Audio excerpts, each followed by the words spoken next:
morning, traders. Welcome to your 7-minute market update utilizing technical analysis to predict direction based on human emotion. Today is May 29, 2012. This is a chart of the SPY, which is the ETF that tracks the S&P 500. So far, what we've come down is we've come down and we bounced off of this calculated level here, and then now it looks like we're still either going to trade sideways before heading down here, or we're just going to go straight up into this 135.72 level.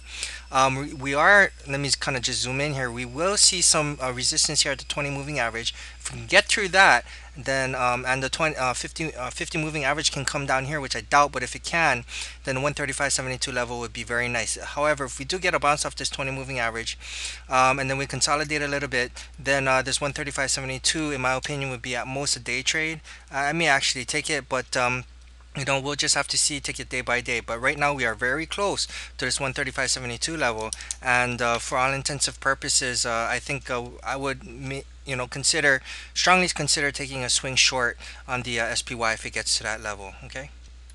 This is a chart of the US dollar. Up here we have this resistance level here that we talked about in previous videos. We did break through this resistance level here, so just giving it you know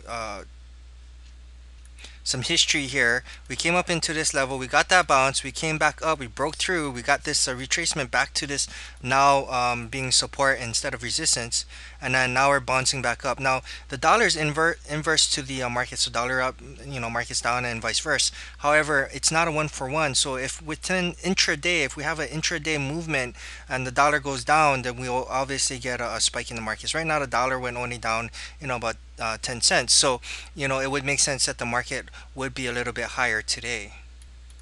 So just to go back to the SPY, we have this 135.72 level. We actually got a fake print today of a price of, let's see, this price here, the high is 135.71. The calculated level here is a 135.72, so it's about 1 cent off. This is not a true price candle here. This was a fake print, which is why it doesn't show up in the daily. But just giving you a rundown on the SPY, we did come up and then we retraced back down before heading higher again, which is inclusive of a inverse to the US dollar. Okay, so just keep in mind, fake prints sometimes play out. So this calculated level of 135.72 would make sense if we get a bounce, and this was 135.71. So this calculation was pretty close. We're looking at about 1 cent off. We actually may come all the way up to 135.72. Maybe even pierce it through to 135.80, 135.75, around that area. But we'll just have to wait and see. But we're pretty close in my opinion. Okay. This is a chart of the VIX. Let's take a look at the daily on the VIX. Here, let me load the drawings in here. We came up, we did a 50% retracement, came up again, we consolidated, we went and we kind of came close to tagging the 200 moving average, came down, and I said we had a reversal candle here, plus a hit of the 20 moving average, and then we created another reversal candle here. Just gotta look, yesterday's video and the day before, and I said we're gonna come down and retag this 20 moving average, which is exactly what we're doing now. Either we pierce through this 20 moving average, because it's now, the more you hit on a moving average or a level, the weaker it gets. We may actually come down to this 50 moving average here. However, if we do get a bounce in the VIX tomorrow, they will definitely have an increase in fear in the markets. And of course, everybody knows the VIX is, as well as the US dollar, inverted to the market. So VIX up, the market's down, and vice versa. Okay. So what we want to do is keep an eye on the VIX and make sure that it does not drop below the 20 moving average. If it does, then 50 moving average would be the next spot for the VIX. We also have some support right here, which coincides with the 50 moving average, giving it a chance for the VIX to bounce off that 50. Okay, so if the markets stay bullish this week, then we will probably end up going down into the 50 before we get a bounce. Okay. This is the daily chart of GLD, which is the ETF that tracks gold. We still have this calculated level at 156.32. I didn't have to redo that calculation yet.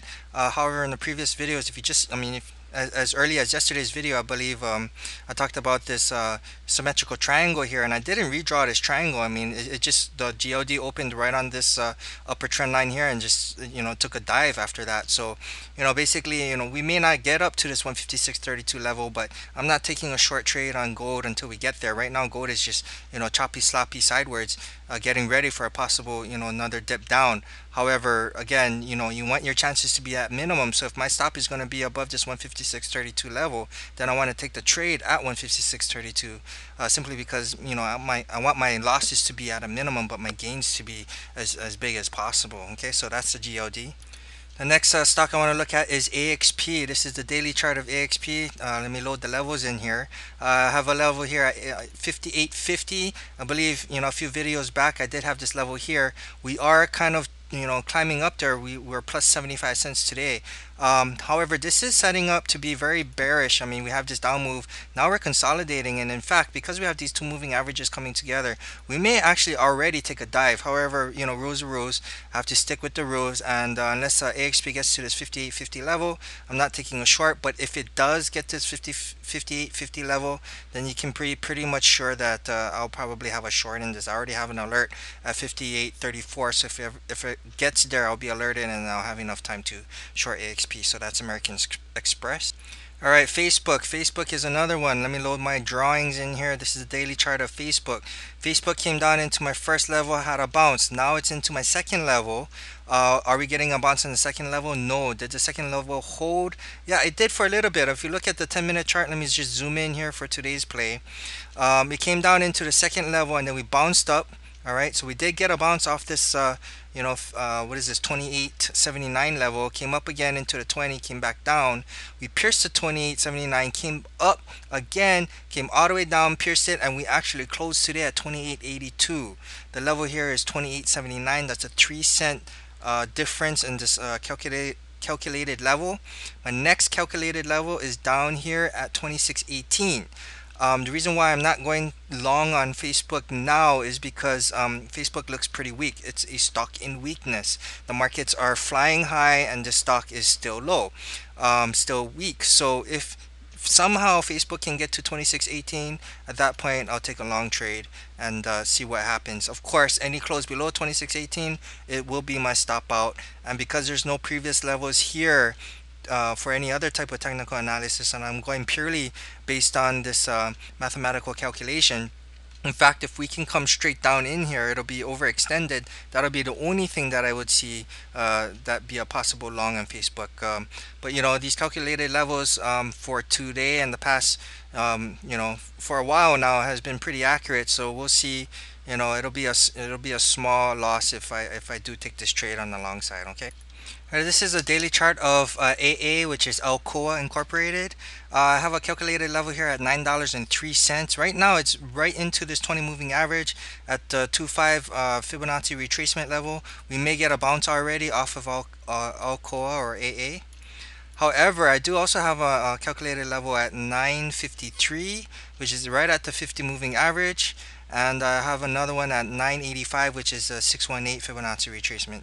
So in essence, if you don't want to lessen your chances, I mean, my stop would probably be at right above 9.53.